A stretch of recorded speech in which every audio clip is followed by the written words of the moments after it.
Good day, everyone, and welcome to today's panel discussion on public-private partnerships.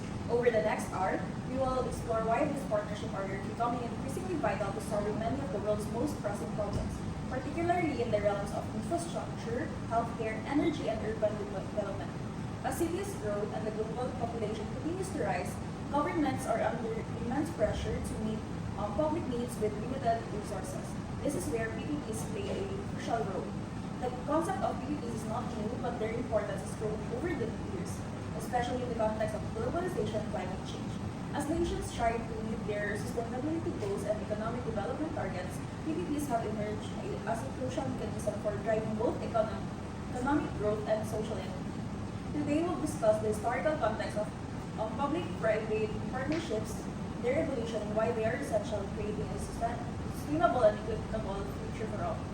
In this discussion, we'll cover not only the theoretical foundation of these partnerships, but also real-world case studies that highlight the economic, social, and environmental benefits of successful PPPs.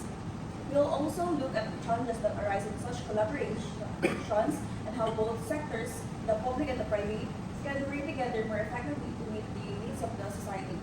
Our format today is a little unique. My fellow panelist, Kenneth Fu, and I will be switching roles throughout the discussion, acting as both moderators, panelists, instructors, and audience members at the various points to explore the topic from multiple angles. This unique format will help us explore this complex subject from multiple viewpoints. Let's begin by understanding the role PPPs play in our global economy and their potential for transforming societies. I believe that our collaborative discussion today will shed light on how such partnerships can make a tangible difference in addressing key challenges. Thank you, Dini Baya. I'm honored to be here with you. I am excited about today's discussion. My experience lies primarily in private sector, working with companies that have been involved in multiple PPP projects around the world. These projects often in sectors like energy, transportation, and healthcare. Require careful management and close collaboration with government to ensure successful outcomes. I'm here today to provide insights into the business side of PPPs, how private companies approach this partnership, the challenges they face, and the opportunities that exist when both sectors work together toward a common goal. To kick things off, Ken, let's dive into a fundamental question. Why have public-private partnerships become so crucial in today's world? And particularly, what role do they play in restructuring the governance landscape? Why are they such an essential tool for addressing both local and global challenges? Can you share your perspective? Absolutely, Dean. The need for PPPs has become more pressing due to the sheer scale and scope of the challenges we face today. Governments, especially in developing countries, are increasingly unable to fund infrastructure out on their own. Budgetary constraints combined with growing population and climate crisis have put a strain on public resources. Public-private partnerships allow government to access private capital, technology, and expertise to undertake large-scale projects. The private sector, which thrives on innovation and efficiency, can implement these projects faster and more effectively than the public sector, which often faces bureaucratic delays from bridges to smart cities, renewable energy project to affordable housing. PPPs are instrumental in fulfilling socio-economic development goals. Take, for example, the high-speed rail project in China or the solar power initiatives in India. Both have been funded and executed through effective partnerships between government agencies and private firms. These projects provide benefits that go beyond just infrastructure. They stimulate job creations, economic development, and social equity. Additionally, successful PPPs can be vital in promoting economic diversification, particularly in countries where the economic is heavily reliant on one or two sectors. Thank you, Ken, for that clear overview. Now, as an audience member, I want to ask a follow-up. We often hear about the potential conflicts of interest between the public sector and the private sector in PPPs, companies are profit-driven and governments are focused on serving the public. How can we ensure that PPP agreements protect the public good while still allowing for private sector profit? What are the key safeguards that should be implemented in a PPP contract? That's an excellent point.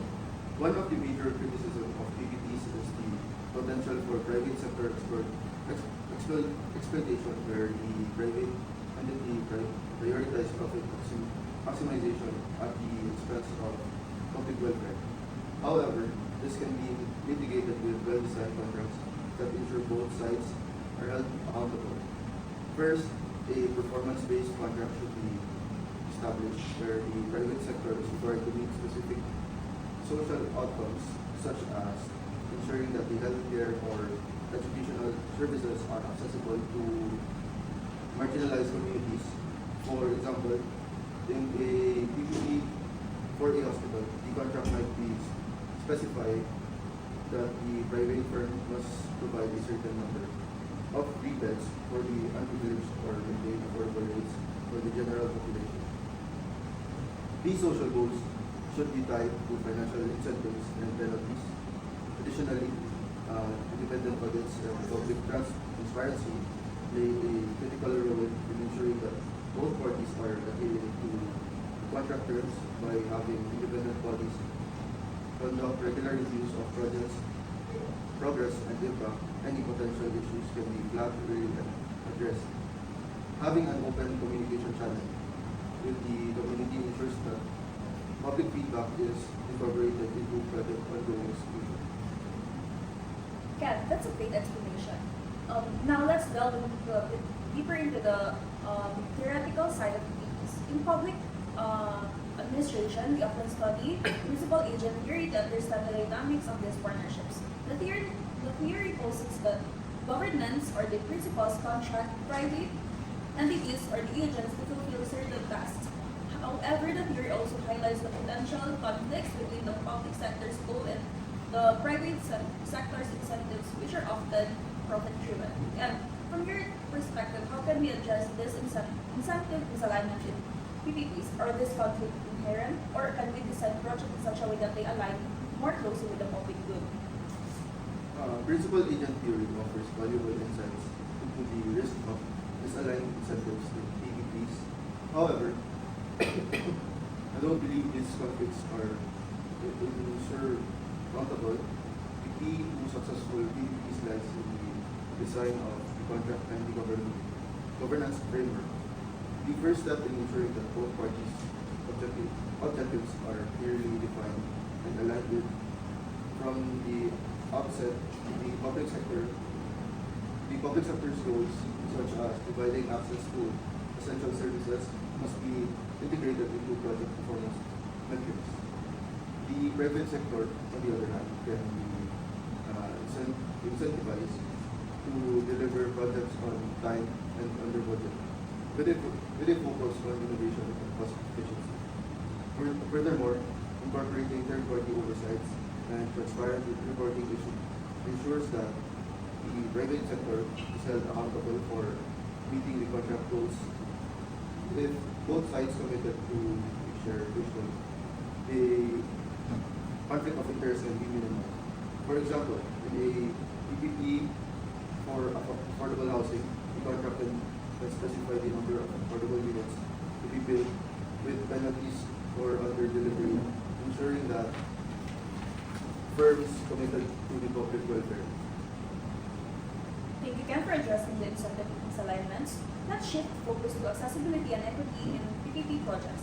In sector like healthcare and education, private companies can sometimes be reluctant to serve low-income communities. How can we ensure that PPP projects in these areas serve everyone, particularly underprivileged populations? Great question. Equity is absolutely essential, particularly in projects that involve critical services like healthcare and education.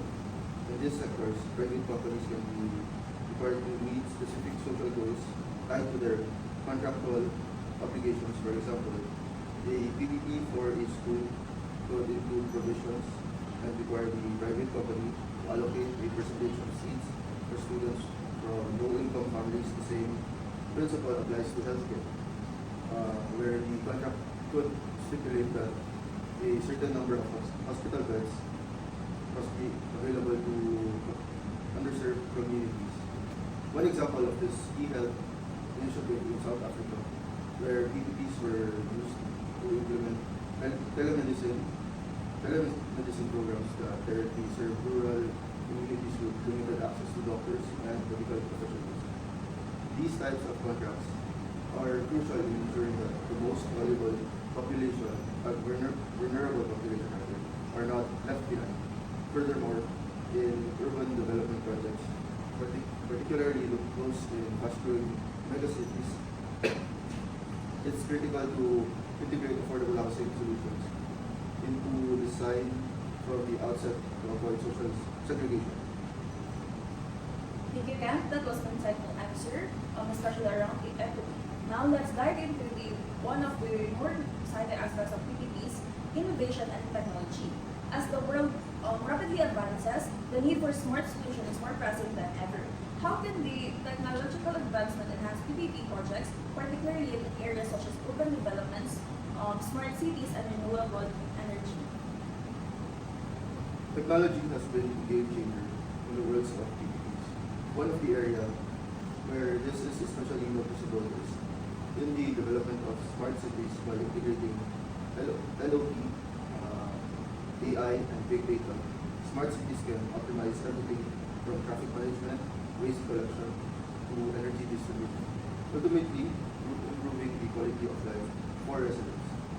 For example, smart lighting systems in cities are reducing costs by adjusting lighting levels based on traffic patterns and natural light. Similar data-driven traffic management systems can reduce congestions and air pollution by optimizing traffic flow. These technologies, when implemented through PPPs, can not only enhance efficiency but also deliver a sustainable future. In terms of renewable energy, wind farms, solar plants, and green buildings can benefit from technological innovations. In fact, smart grids are making it easier to incorporate renewable energy into existing networks, reducing waste and enhancing energy security. These technologies, when integrated with the right public collaboration, can help to transition economies towards cleaner and more sustainable future. Great points, Ken. Now let's address one of the most important issues in today's world, sustainability. With climate change becoming more pressing, governments and private companies must work together to design projects that contribute to a greener future and align with global sustainability goals. How can we ensure that public-private partnerships focus on long-term environmental partnerships? Sustainability is becoming a key pillar in the design of PPP projects. Governments are increasingly focused on reducing their carbon footprint, promoting renewable energy, and adopting to eco-friendly building practices. The private sector in turn has the expertise and the ability to innovate these goals. For instance, solar energy projects funded through PPPs are helping many countries transition away from fossil fuels. In countries like Germany and India, private companies are involved in the development of solar power farms, which are energy efficient and contribute to long-term sustainability. Similarly, wind power or hydropower and biomass energies have been essential components in global efforts to reduce carbon emissions and address climate change. Likewise, green buildings that meet LEED standards are being developed through PPPs, contributing to reduced energy consumption and a lower carbon footprint. The key here is ensuring that both public and private entities share the same environmental goals and integrate them into ways of the project. As we near the end of today's discussion, let's reflect on some of the key points that emerged. Public-private partnerships are critical for addressing global challenges, but they require careful planning, strong governance, and a shared commitment to public welfare. What do you think is the future of these partnerships, especially in developing countries, and how can we make sure that this collaboration deliver long-term value for society as a whole? The future of PPPs is incredibly promising. These partnerships provide the pathway for sustainable growth, technological innovation, and social inclusion. Inclusion rather. The key to success will be the strong governance, clear contractual framework, and a shared commitment to both public welfare and private profitability. As we continue to face pressing global challenges, PPPs will remain a cornerstone in achieving sustainable development. Thank you, Ken, for your valuable insights. We covered a lot today, and I hope this conversation has shed light on the transformative power of public-private partnerships. Let's continue to build on these discussions to create a more equitable, sustainable, and innovative future. Thank you again for joining us.